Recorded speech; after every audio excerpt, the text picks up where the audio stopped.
आपका स्वागत है सबका सनातन चैनल पर। आज हम एक बहुत ही रहस्यमय और अद्भुत पात्र पर वीडियो लेकर आए हैं, अश्वत्थामा पर। क्या वो आज भी जीवित हैं? क्या वो अमर हैं? क्या उन्हें किसी ने देखा है? उनके बारे में क्या क्या लिखा गया है हमारे ग्रंथों में? इन सभी सवालों का जवाब हम जानेंगे इस वीडियो के माध्यम से। तो चलिए शुरू करते हैं और जानते हैं अश्वत्थामा कौन थे। अश्वत्थामा का जन्म द्वापर युग में हुआ था। वो महर्षि द्रोणाचार्य और कृपि के पुत्र थे। द्रोणाचार्य स्वयं ब्रह्मर्षि भारद्वाज के पुत्र थे और वे कौरवों और पांडवों के गुरु थे। अश्वत्थामा का जन्म बहुत खास परिस्थितियों में हुआ था। जब कृपि गर्भवती थीं, तब उन्होंने बहुत कठिन तप किया था, जिससे उनके पुत्र को दिव्य गुण मिले। माना जाता है कि अश्वत्थामा ने अपने जन्म के समय ही एक ऐसी गर्जना की थी जिससे सभी दिशा विधाओं में कंपन हो गया था। उनके माथे पर एक मणि रत्न जड़ी हुई थी, जो उन्हें अद्भुत शक्ति, ज्ञान और अमरता देती थी। यह मणि भगवान शिव का आशीर्वाद मानी जाती है। अश्वत्थामा को भगवान शिव का अंशावतार माना जाता है। स्वयं महाभारत के अनुसार द्रोणाचार्य ने पुत्र की प्राप्ति के लिए घोर तप किया था और शिवजी से वरदान मांगा था कि उन्हें ऐसा पुत्र मिले जो महान योद्धा हो। शिवजी ने उन्हें वरदान दिया और अश्वत्थामा का जन्म हुआ। इसलिए अश्वत्थामा में शिव का तेज था, असीम शक्ति, क्रोध और युद्ध कला का अद्भुत समावेश। महाभारत युद्ध में अश्वत्थामा ने कौरवों की ओर से युद्ध किया। वो दुर्योधन के प्रिय मित्र थे। उन्होंने पांडवों के खिलाफ कई युद्धों में भाग लिया। उनके पराक्रम और युद्ध कौशल का कोई सानी नहीं था। लेकिन युद्ध के अंत में जब कौरवों की हार तय हो गई, तब अश्वत्थामा ने क्रोधवश एक घोर अधर्म किया। उन्होंने रात के समय पांडवों के शिविर में घुसकर सोते हुए उत्तरा के गर्भ में पल रहे अभिमन्यु के पुत्र परीक्षित को मारने का प्रयास किया। इस कुकर्म के बाद भगवान श्री कृष्ण ने अश्वत्थामा को शाप दिया, हे अश्वत्थामा, तू हजारों वर्षों तक इस धरती पर जीवित रहेगा, लेकिन न तुझे कोई सम्मान देगा, न कोई तुझे पहचानेगा। तेरे शरीर से मवाद और खून बहता रहेगा। तू तड़पता रहेगा, लेकिन मरेगा नहीं। यही कारण है कि कहा जाता है कि अश्वत्थामा आज भी जीवित हैं। उन्हें चिरंजीवी कहा जाता है, यानी वो जो कभी नहीं मरते। हिंदू धर्म में 7 चिरंजीवी माने जाते हैं: हनुमान, परशुराम, विभीषण, कृपाचार्य, अश्वत्थामा, राजा बलि और मार्कंडेय ऋषि। कई कथाएं और किस्से प्रचलित हैं कि आज भी कुछ साधु संतों ने उन्हें हिमालय में, जंगलों में या किसी एकांत जगह पर देखा है।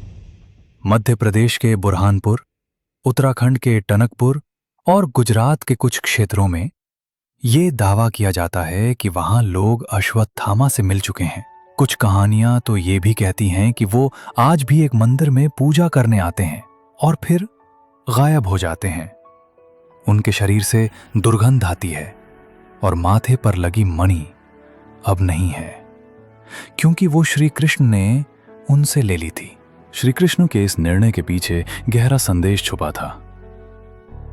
धर्म के नाम पर किया गया अधर्म चाहे कितने भी बड़े योद्धा से हो, उसे दंड अवश्य मिलेगा। अश्वत्थामा को यह दंड इसलिए मिला क्योंकि उसने धर्म की मर्यादा तोड़ी थी, और वो भी तब जब युद्ध समाप्त हो चुका था। भगवान श्री कृष्ण केवल प्रेम और करुणा के देवता नहीं हैं, वे धर्म के रक्षक भी हैं। उन्होंने वही किया जो धर्म की रक्षा के लिए आवश्यक था। अश्वत्थामा के मस्तक में जड़ी मणि कोई साधारण रत्न नहीं थी।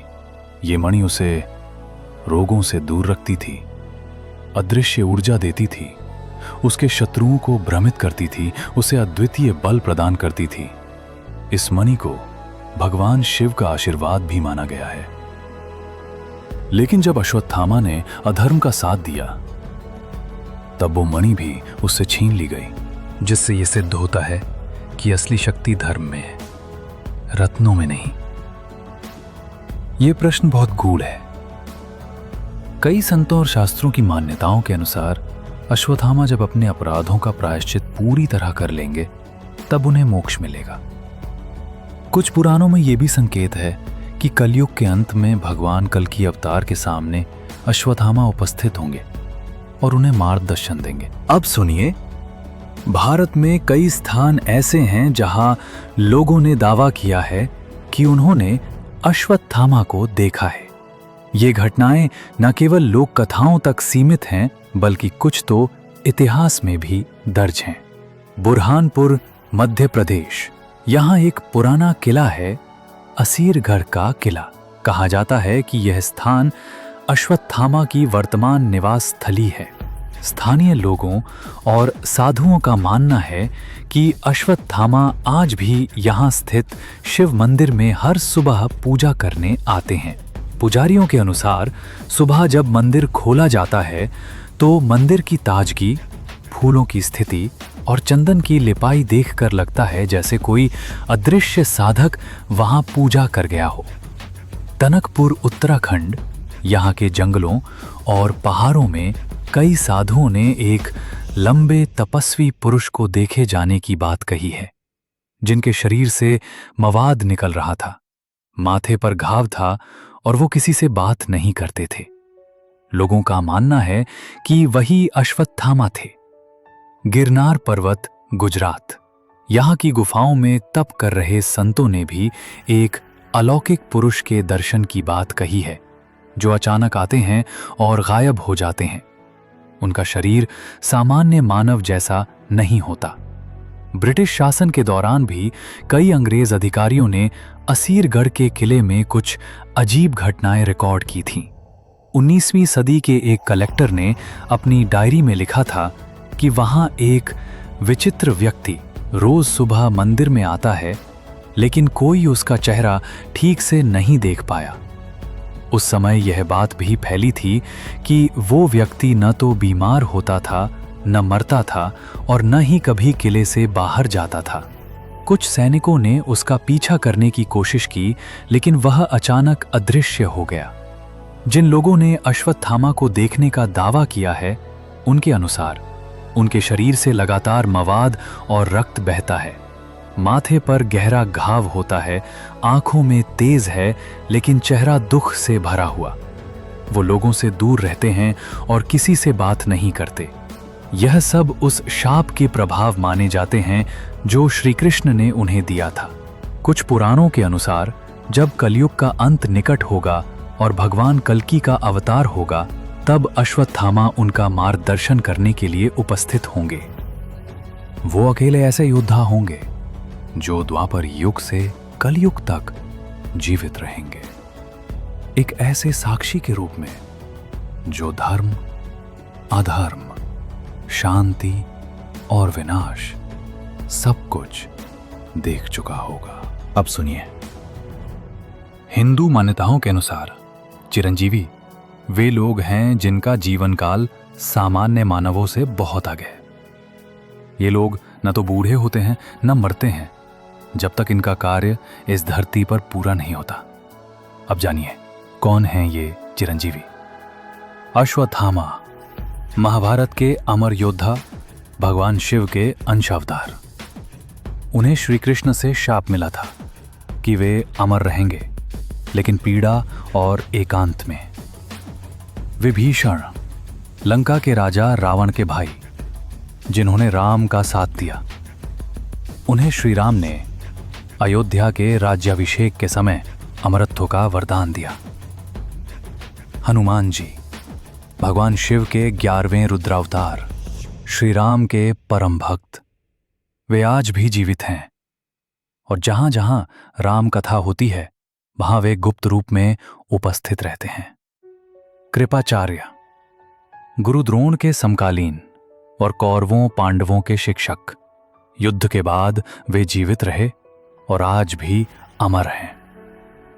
परशुराम, भगवान विष्णु के 6ठे अवतार, जिन्होंने 21 बार पृथ्वी को क्षत्रियों से मुक्त किया। वे आज भी जीवित हैं और कल्कि को युद्ध विद्या सिखाएंगे। राजा बलि, दैत्यराज बलि, जिन्हें भगवान विष्णु ने वामन अवतार में पाताल लोक भेजा था, लेकिन अमरत्व का वरदान भी दिया। वे भविष्य में धर्मराज के रूप में लौटेंगे। वेद व्यास, महाभारत, 18 पुराण और वेदों के संकलन करता, उन्हें भी चिरंजीवी माना गया है। वे आज भी तप में लीन हैं। ऋषि मार्कंडेय, केवल 16 वर्ष की उम्र में मृत्यु तय थी, लेकिन शिव भक्ति से अमरता प्राप्त की। उन्हें काल भी नहीं छू पाया। अब आप सोच रहे होंगे, क्या ये चिरंजीवी आपस में संपर्क में हैं? ये रहस्य आज भी अनकहा है, लेकिन कुछ ग्रंथों में संकेत मिलता है कि ये चिरंजीवी एक दूसरे को जानते हैं और धर्म के क्षय के समय आपसी संपर्क में आते हैं। कलयुग के अंत में जब अधर्म चरम पर होगा, तब अश्वत्थामा, परशुराम और हनुमान तीनों कल्कि अवतार के सहायक बनकर अधर्म का नाश करेंगे। विभीषण और कृपाचार्य का ज्ञान तब मानवता को नई दिशा देगा। सभी चिरंजीवी एक जैसे नहीं हैं। कुछ के लिए ये वरदान है जैसे हनुमान, परशुराम, तो कुछ के लिए ये शाप है जैसे अश्वत्थामा। ये निर्भर करता है कि अमरता उन्हें किस परिस्थिति में मिली और उनका उद्देश्य क्या था। धार्मिक मान्यताओं के अनुसार चिरंजीवी मानवों से संपर्क नहीं करते जब तक कोई विशेष उद्देश्य ना हो, लेकिन कई संतों, तपस्वियों और ऋषियों ने जीवन में इनसे मिलने या इनके दर्शन की बातें की हैं। हनुमान जी को तो हर रामायण पाठ में गुप्त रूप में उपस्थित माना जाता है। अब आता है सबसे बड़ा रहस्य, अश्वत्थामा की कलयुग में भूमिका। भविष्य पुराण के अनुसार कल्कि जब अवतरित होंगे तब वे एक ऐसे मार्गदर्शक की तलाश करेंगे जो पुरानी दुनिया का साक्षी हो, जिसने धर्म और अधर्म दोनों को देखा हो। यही मार्गदर्शक होंगे अश्वत्थामा, महाभारत युद्ध का जीवित योद्धा, जिसने धर्म की मर्यादा भी देखी और अधर्म की पीड़ा भी झेली। शिव का अंश होने के कारण अश्वत्थामा के पास युद्ध कौशल, तप, बल और अनुभव सब होगा। वे कल्कि को शस्त्र और युद्ध की विधियां सिखाएंगे, ठीक उसी प्रकार जैसे परशुराम उन्हें दिव्य अस्त्र विद्या देंगे। ये माना जाता है कि कल्कि की सेवा करना और धर्म की पुनः स्थापना में उनकी सहायता करना ही अश्वत्थामा का प्रायश्चित होगा।